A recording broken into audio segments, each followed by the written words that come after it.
I heard her before I saw her, her voice low and controlled, as if she were discussing something trivial instead of dismantling a life that had taken me 42 years to build. Speed up the inheritance, I'm putting her in a home, she said, and then there was a pause. Just long enough for me to wonder if I had misunderstood, but I hadn't, because when I turned my head slightly, careful not to draw attention, I saw her standing there in a fitted black dress, one hand resting lightly on my son's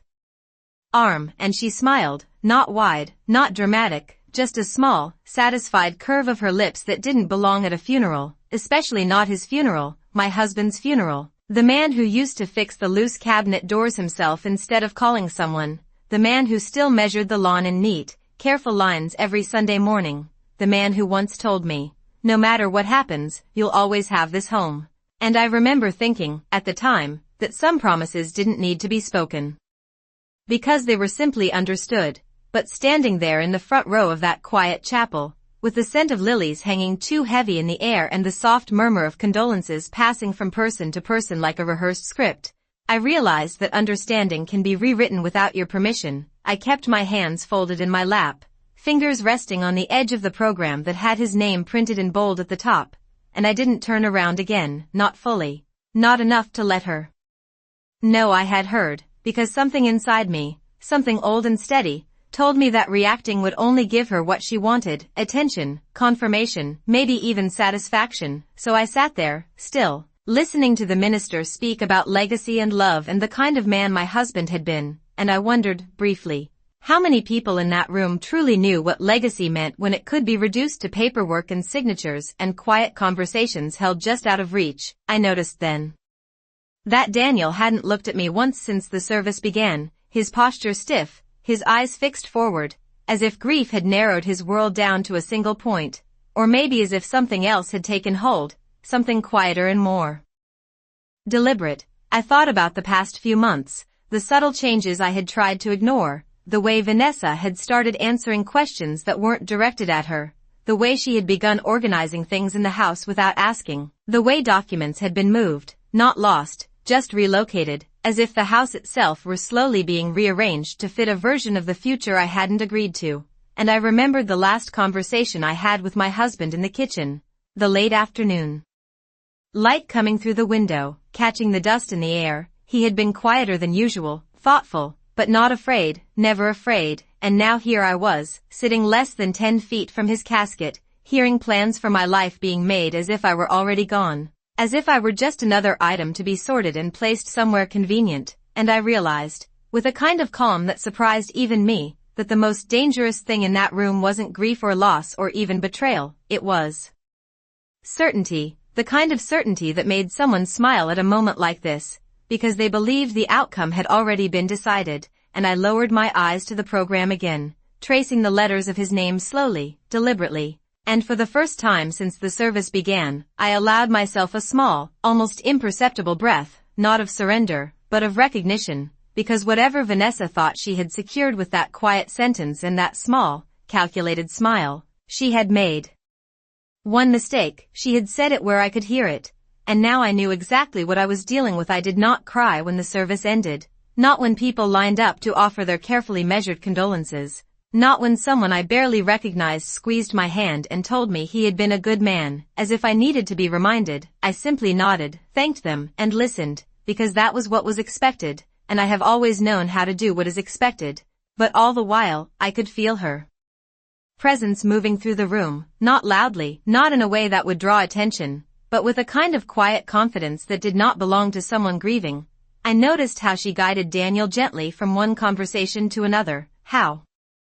she answered questions before he could, how she placed her hand lightly on his back as if to steer him, and he let her, without hesitation, without even realizing it. And that was when I understood that whatever had been happening had not started today. It had been unfolding slowly, piece by piece, in moments I had dismissed, in silences I had chosen not to question. I stepped outside after a while, the air cooler than I expected, carrying the faint scent of freshly cut grass from somewhere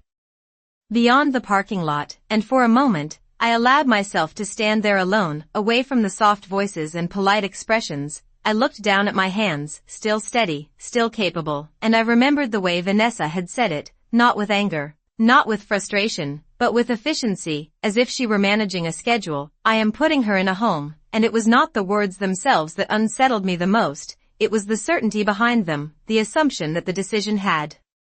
already been made, that all that remained was to move things along, speed up the inheritance, she had said, as if time itself could be adjusted to fit her plans. I heard the door behind me open and close, slow footsteps approaching, and I did not need to turn to know it was Daniel. He stopped beside me, close enough that I could sense his hesitation, but not close enough to touch. "Mom," he said, his voice softer than I expected, almost careful, and I turned to look at him then. Really look at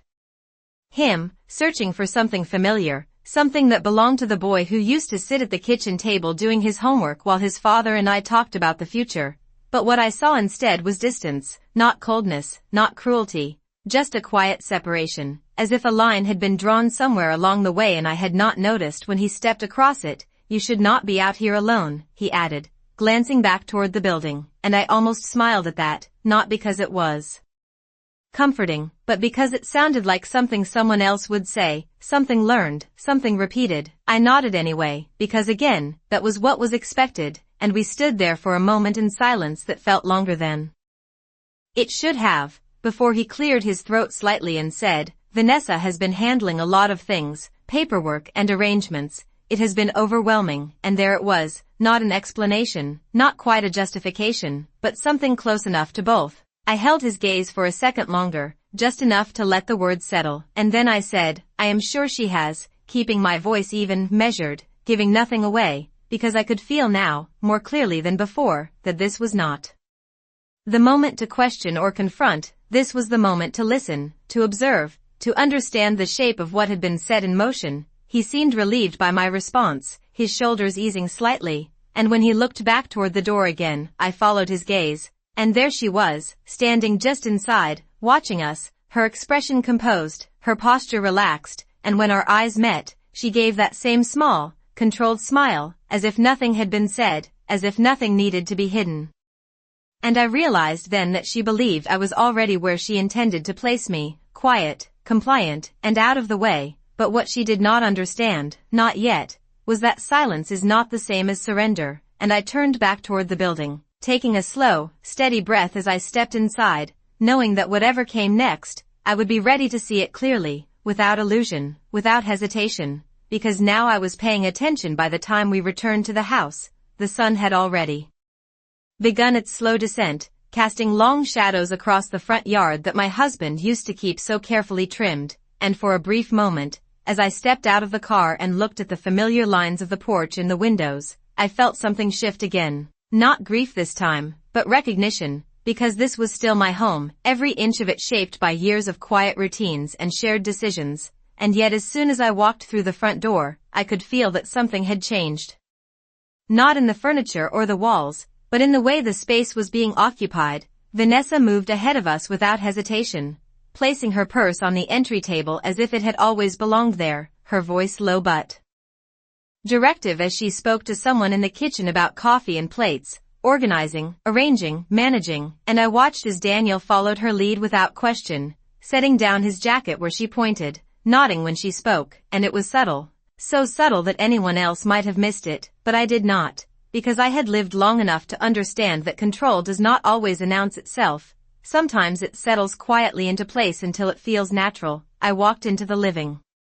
room slowly, my steps measured, my eyes moving from one detail to another, the photograph on the mantel, the one from our anniversary trip to Maine, slightly turned, the stack of mail on the side table, thinner than usual, and when I reached for it out of habit, I noticed that several envelopes were already opened, neatly sliced along the edge, and stacked in a way that suggested they had been reviewed, sorted, handled. I paused for just a second, holding one of them between my fingers, and then I placed it back exactly where it had been, because again, this was not the moment to ask questions, this was the moment to see, to let the pattern reveal itself fully. I could hear Vanessa's voice drifting in from the kitchen, calm, efficient, discussing something about appointments and timelines, words that did not belong in a home that had just lost its center, and I stepped closer to the doorway without making a sound. Not hiding, just observing. "We should start going through the documents tomorrow," she was saying. "There is no reason to delay things that can be handled now." and Daniel responded with a quiet agreement, something short, something that carried more trust than thought, and I felt a familiar stillness settle over me. The kind that comes when pieces begin to fit together whether you want them to or not. I turned away before they could notice me, walking back into the living room and sitting down in my usual chair, the one by the window where the light falls just right in the afternoon, and I rested my hands on the armrests, feeling the smooth wood beneath my fingers, grounding myself in something that had not changed, not yet. I let my eyes move slowly around the room again, taking in each detail as if I were seeing it for the first time, and I began to understand that what Vanessa had said at the funeral was not a sudden decision. It was the next step in something that had already begun, something that had been unfolding quietly while I was still believing in the stability of what we had built. And I realized then that the most dangerous part of all of this was not her ambition or even her certainty. It was the assumption that I would remain unaware, that I would continue to move through these rooms without noticing the shifts, the changes, the small adjustments that were preparing the ground for something much larger. And I leaned back slightly in the chair, my gaze steady, my breathing even, because now that I could see it, now that I could feel the shape of it, I knew that I would not make the mistake of ignoring it again. I would watch, I would listen, and when the time came, I would understand exactly where to stand. The next morning arrived too quietly, the kind of quiet that feels intentional rather than natural, and I woke before the sun had fully risen, lying still for a moment as I listened to the house, to the faint hum of the refrigerator down the hall, to the soft creak of the floorboards settling, sounds I had known for decades, sounds that had always meant safety, but now felt like something else entirely, something I needed to pay attention to. I sat up slowly and reached for the robe draped over the chair, the same robe my husband used to tease me about because I refused to replace it. And as I tied it around my waist, I caught my reflection in the mirror, steady, composed, unchanged on the surface, and that steadiness became something I chose to hold on to, not out of habit, but out of intention. When I stepped into the hallway, I noticed the door to the study was slightly open, just enough to reveal a sliver of light, and that alone was enough to make me pause, because that room had always been kept closed at night, always. It was one of those small routines my husband had insisted on, something about keeping work separate from the rest of the house, and I moved closer without making a sound, my hand resting lightly against the wall as I leaned just enough to see inside. Vanessa was standing by the desk, her back to the door, a stack of papers spread out in front of her, and for a second, I simply watched, not out of curiosity, but out of confirmation, because there it was again, that quiet assumption of access, that sense that nothing in this house was beyond her reach. She picked up a document, scanning it quickly, then set it aside with a level of familiarity that told me she had done this before, not once, not by accident, but more than that. I stepped back before the floor could betray me with a creak, and I continued down the hallway as if I had seen nothing, as if I were just another person moving through her morning. When I entered the kitchen, Daniel was already there, standing by the counter with a cup of coffee in his hand, staring down at something on his phone. He looked up when he heard me, his expression softening just slightly. "Morning, Mom," he said, and I nodded, moving to the cabinet to take out a mug. The familiar motion grounding me again. "Good morning," I replied, keeping my tone even. Normal, because normal was what they expected, and for now, normal was exactly what I would give them. I poured myself a cup of coffee and stood there for a moment, letting the warmth settle into my hands, before I spoke again. "Did you sleep at all?" I asked, not because I needed the answer, but because I wanted to hear how he would respond. He shrugged lightly, glancing back at his phone for a second. Before setting it down, "A little," he said, "there is just a lot to figure out right now," and there it was again, that phrasing, that quiet shift from grief to logistics, as if the two could exist on the same level. I took a small sip of my coffee, letting the silence stretch just long enough to feel natural, before I said, "There is no need to rush anything," and I watched him carefully as the words settled, his shoulders tightening just slightly, his gaze flickering toward the hallway, toward the study, and then back to me. "Vanessa thinks it is better to stay ahead of things," he replied, and I nodded slowly, as if I were considering that, as if I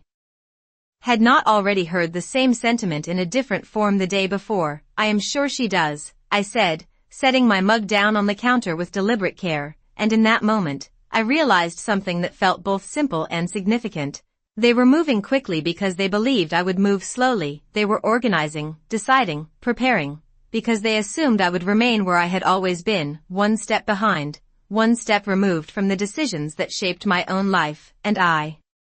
felt that same calm settle over me again, deeper this time, more defined, because now I understood not just what was happening, but how it was happening, and that made all the difference. I picked up my mug again and turned slightly toward the doorway just as Vanessa appeared, her expression composed, her posture relaxed, as if she had been awake for hours, as if she had already set the tone for the day. "Good morning," she said, her voice smooth, measured, and I met her gaze without hesitation,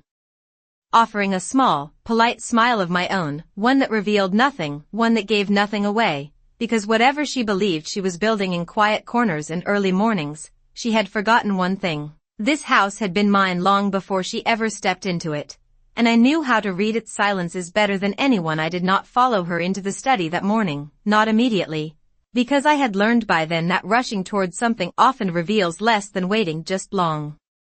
enough for it to unfold on its own. So instead I moved through the house as I always had, straightening a chair that did not need straightening, adjusting the curtains by an inch, small gestures that allowed me to remain present without drawing attention. And it was in those quiet movements that I began to notice the pattern more clearly, not just what had changed, but how deliberately it had been changed. The filing cabinet in the hallway no longer locked, the spare set of keys missing from the small ceramic bowl near the door, the calendar on the wall updated in a handwriting that was not mine, appointments I did not recognize written in neat, confident strokes, and I paused there for a moment, my fingers resting lightly against the edge of the paper, reading each entry slowly, carefully, as if the meaning might shift if I gave it enough time. There were consultations, meetings, a notation about a facility visit scheduled for later in the week, and I did not need to ask what kind of facility that might be. I already knew, because she had said it herself, not to me, but close enough, clear enough, and I felt that same steady calm settle in again, deeper now, more grounded, because what had once been suspicion was becoming structure, something I could trace, something I could understand. I stepped away from the calendar and walked toward the living room, where the morning light was stronger now, filling the space with a brightness that felt almost out of place, and I sat down at the desk in the corner, the one my husband used for years, the one he kept organized in a way that made sense only to him and, eventually, to me. I opened the top drawer slowly, not out of hesitation, but out of respect for the rhythm of the moment, and inside everything looked as it always had, pens aligned, papers stacked, nothing disturbed, and yet I knew better than to assume that what appeared untouched had truly been left alone. I reached for the small notebook he used to keep, flipping through the pages until I found the section where he had written down account details, contacts, notes in his careful, deliberate handwriting, and as I read, I realized that not everything had been moved, not everything had been accessed. There were still pieces here that had not been accounted for, still information that had not been absorbed into whatever system Vanessa was building. And that realization did not alarm me, it steadied me, because it meant that the situation was not as complete as she believed it to be, that there were still spaces she had not reached, still elements she had not controlled. I closed the notebook gently and returned it to its place, then leaned back slightly in the chair, letting my eyes move once more across the room,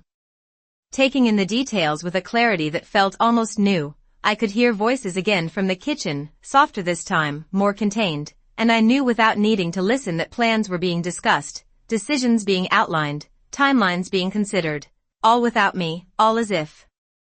I were already separate from it, already positioned somewhere else, somewhere quieter, somewhere easier to manage, and I allowed myself a small, almost invisible exhale, not of frustration, not of sadness, but of understanding, because now the picture was no longer fragmented, it was taking shape, and with shape comes possibility. I stood up slowly, smoothing my robe with a light touch, and walked back toward the hallway, passing the study door once more, this time closed, the light gone, the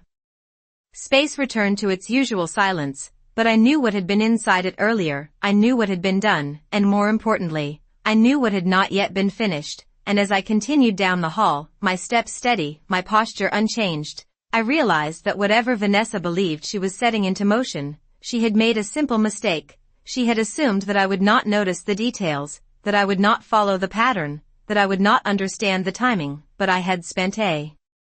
lifetime building this life piece by piece, decision by decision, and I understood more than she expected, more than she had prepared for, and now that I could see it clearly, I knew exactly what I needed to do next, not loudly, not suddenly, but carefully, deliberately, in a way that would allow me to move within the same quiet spaces she had chosen, but with a purpose she had not yet imagined. By midday the house had settled into a rhythm that no longer included me in the way it once had. Conversations lowered when I entered a room, glances exchanged that ended just a second too late, and I moved through it all with the same quiet consistency, neither interrupting nor withdrawing, simply present in a way that made it impossible to ignore me completely, and yet easy enough for them to believe I remained uninvolved. I chose my moment carefully, not when the house was busy, not when Vanessa was nearby, but in that brief window when Daniel was alone in the living room, standing by the window with his phone in hand, his reflection faint against the glass. I walked in without hesitation, my steps steady, and I stopped a few feet from him, close enough that he would feel my presence before I spoke. "Daniel," I said, and he turned, a flicker of surprise crossing his face before it settled into something more neutral, something guarded. "Mom," he replied, lowering his phone slightly, and for a moment we simply stood there, the space between us filled with everything that had not been said. I looked at him, not searching this time, not hoping to find what had been lost, but measuring what remained, and then I spoke again, my voice calm, even. "I saw the calendar," I said, not accusing, not questioning, just stating, and I watched as his expression shifted, subtle but unmistakable, his shoulders tightening just slightly, his eyes moving away from mine for a brief second before returning. "Vanessa is just trying to help organize things," he said, the words coming quickly, almost rehearsed, and I nodded once, slowly, as if considering that. "I am sure she is," I replied, allowing a small pause to settle between us, long enough to let him feel the weight of what I was not saying. "But I would like to understand what is being organized," I added, keeping my tone steady, leaving no room for misinterpretation, and this time he did not answer immediately, his hand tightening slightly around the phone, his gaze shifting again, not toward me, but toward the hallway, toward the spaces where Vanessa had been moving so freely, and I could see it then, not just distance, but uncertainty, a quiet hesitation that had not been there before. "There are just some things that need to be taken care of," he said finally, his voice lower now, less certain, and I took a small step closer, not enough to crowd him, just enough to close the distance that had grown between us. "Taken care of does not mean decided without me," I said, still calm, still controlled, but clearer now, more defined. And for the first time since the service, he looked directly at me, really looked, as if trying to understand something he had overlooked, and I held his gaze without wavering, not challenging, not demanding, simply present in a way that could not be dismissed. "This is my home, Daniel," I continued, each word measured, deliberate, "and my life," and I let that settle, not as a declaration, but as a reminder, and I saw the effect it had, the slight shift in his posture, the way his shoulders lowered just a fraction, the way his expression softened in a way that felt almost familiar. But before he could respond, before the moment could deepen into something more, I heard the soft sound of footsteps behind me, light, controlled, and I did not need to turn to know who it was. Vanessa entered the room with that same composed presence, her gaze moving quickly between us, assessing, calculating, and then she smiled, polite, contained. "Is everything all right?" she asked, her tone smooth, effortless, and I turned to face her then, meeting her expression with one of my own, just as calm, just as controlled. "We are just talking," I said, my voice steady, giving her nothing more than that, and for a brief second, something passed through her eyes, not surprise, not exactly, but a recognition that something had shifted, something small but significant, because I was no longer simply observing, I was beginning to step into the conversation, and that was not part of the role she had imagined for me. I could see it in the way she adjusted her posture, in the way her smile held just a second too long, and I understood then that this was the beginning, not of confrontation, but of presence, the kind that cannot be quietly moved aside. And as the three of us stood there in that carefully balanced silence, I realized that whatever plans had been made in whispers and early mornings, they would now have to account for one more thing, me, not as an afterthought, not as a problem to be solved, but as a presence that was no longer willing to be placed anywhere without question. That evening unfolded with a kind of careful stillness, as if every movement in the house had become more deliberate, more aware, and I could feel it in the way Vanessa moved through the kitchen, in the way Daniel avoided meeting my eyes for too long, in the way even the smallest sounds seemed to carry more weight than they should, and I allowed it to be that way. I did not interrupt, I did not push, because I had already seen enough to understand that pressure would only drive things further out of reach. What mattered now was clarity, and clarity does not come from force, it comes from patience. After dinner, when the dishes had been cleared and the house had settled once again into its quiet rhythm, I returned to the study, this time without hesitation. The door was closed but not locked, and I opened it slowly, stepping inside with the same calm presence I had carried all day. The room felt unchanged at first glance. The desk in its usual place, the chair slightly angled, the shelves lined with books and folders that had not been moved in years, but I knew better now than to trust first impressions. I moved to the desk and rested my hand lightly against its surface, feeling the familiar grain of the wood beneath my fingers, grounding myself before I began. I opened the top drawer again, then the second, moving through them with quiet precision, not searching blindly, but following the pattern I had begun to see. And it did not take long before I noticed it, a folder that did not belong where it was, placed just slightly out of alignment with the others, the kind of detail most people would overlook, but not me. I lifted it carefully and opened it, my eyes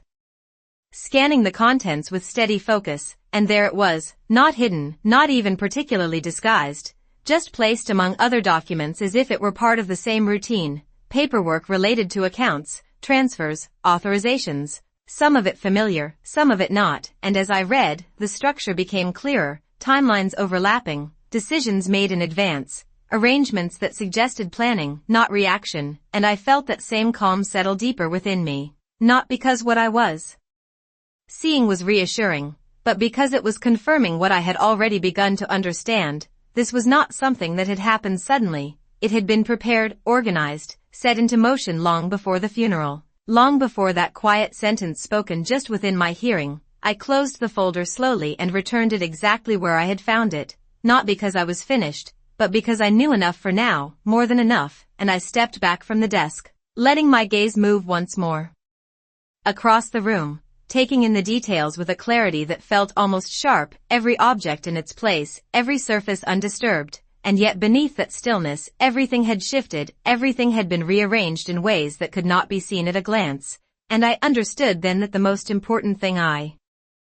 could do was not to reveal what I knew, not yet, because knowledge, when held quietly, becomes something powerful, something that can be used at the right moment, in the right way. I turned and walked out of the study, closing the door softly behind me, and as I moved down the hallway, I could hear voices again from the living room, low, controlled, and I paused just long enough to catch the tone, not the words, because the tone was enough. It carried confidence, certainty, the kind that comes from believing the outcome is already secured, and I continued on without stopping, returning to my room, where the evening light had faded into something softer, more subdued, and I sat down on the edge of the bed, my hands resting lightly in my lap, my posture steady, because now there was no confusion left, no uncertainty, only a clear understanding of what had been done and what was intended to happen next, and with that understanding came something else, not fear, not anger, but a quiet resolve, the kind that does not announce itself, the kind that waits, that watches, that prepares, because whatever Vanessa believed she had already set in place, whatever she thought was inevitable, she had made one critical assumption, that I would remain a step behind, that I would continue to react instead of act, and as I sat there in the quiet of my own room, I realized that this assumption would be the one thing she would not see coming, the one thing that would change everything when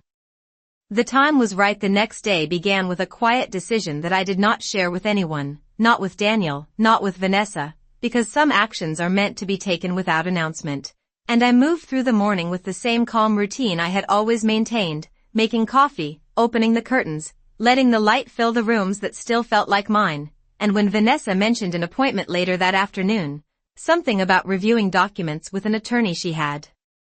already coordinated, I simply nodded, as if I had expected it, as if I were willing to follow along, and that seemed to satisfy her. It reinforced whatever assumption she had already built about me, that I would remain compliant, that I would step into the path she had prepared without resistance, and I allowed her to believe that, because belief, when left unchallenged, becomes a blind spot, and blind spots can be used. By late morning, the house had settled again into its familiar quiet. Daniel had stepped out for an errand. Vanessa had retreated to the study with her phone and her notes, and I found myself standing in the kitchen, looking at the clock on the wall, watching the seconds pass with a kind of clarity that felt almost deliberate. I picked up the phone from the counter, not the one that had been moved or handled, but the one I had kept separate, the one number I had not needed to look up because I had known it for years, and when the call connected, I spoke in the same calm tone I had used for everything else, giving my name, asking for a meeting, not urgently, not emotionally, just clearly, and when the voice on the other end recognized it, there was a pause, a slight shift in tone, respect mixed with something else, something closer to concern, and I scheduled the meeting for that same afternoon, before the one Vanessa had arranged, not to interfere, not to confront, but to ensure that I would no longer be arriving second to decisions already made. I returned the phone to its place and continued with the morning as if nothing had changed, but everything had, because now I was no longer simply observing the pattern, I was stepping outside of it, creating my own. When the time came to leave, Vanessa appeared composed as always, her movements efficient, her tone smooth as she outlined the plan for the meeting she had arranged, speaking as if it were already agreed upon, already understood, and I listened without interrupting, allowing her words to settle, before I said, I have a meeting as well, keeping my voice even, measured, and for the first time, there was a break in her rhythm, a slight pause, her eyes narrowing just enough to reveal that this was not something she had anticipated. With whom? She asked, her tone still controlled but carrying a new edge, and I met her gaze without hesitation. Someone who has known this family longer than you have, I replied, not sharply, not defensively, just as a statement of fact, and the silence that followed was brief but telling.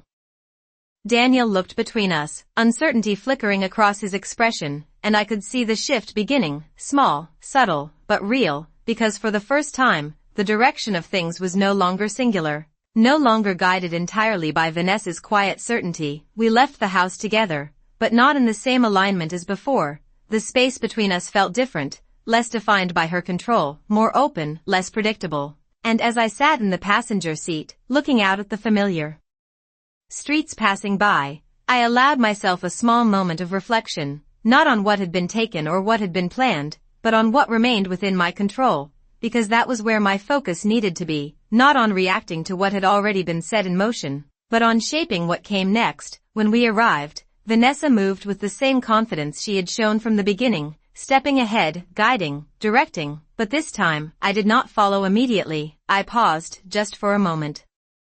letting her move forward without me, letting her enter a room where she expected everything to unfold according to her design, and then I turned in a different direction, toward the meeting I had arranged, my steps steady, my posture unchanged, because now the path was no longer singular, it had divided, and she had not seen it happen. The room I stepped into felt familiar in a way that immediately steadied me, not because I had been there recently, but because it carried the kind of quiet